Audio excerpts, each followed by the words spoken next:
Hirap po mag-alaga ng anak sa anak na may autism kasi lalo na po pag may katarata kasi yung hindi ka makagalaw ng maayos at saka kahit na gusto mong gawin ng gusto mong gawin todo, hindi mo magawa ng todo.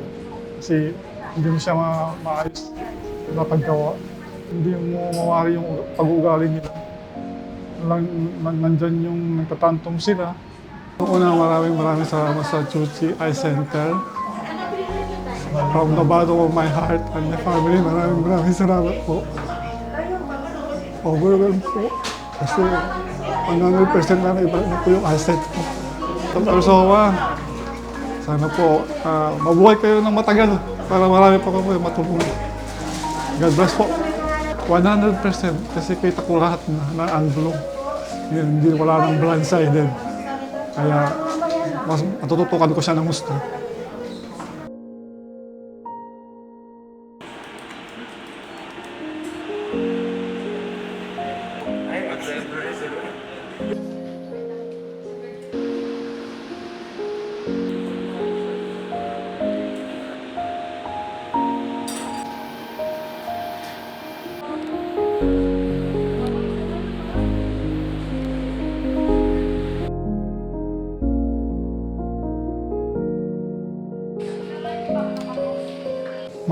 Masaya ma'am.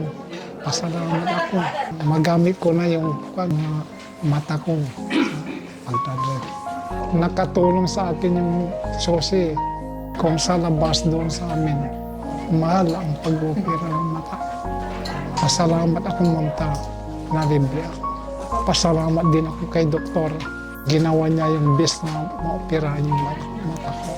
Pagkapunta na ako doon sa nagdadialysis ako ma'am. Para hindi na ako magkasagabal sa asawa ko. Mag-isa ang pumunta doon. Siyempre, maraming gawain sa bahay. Magagawa ko na yung hindi ko nagagawa man.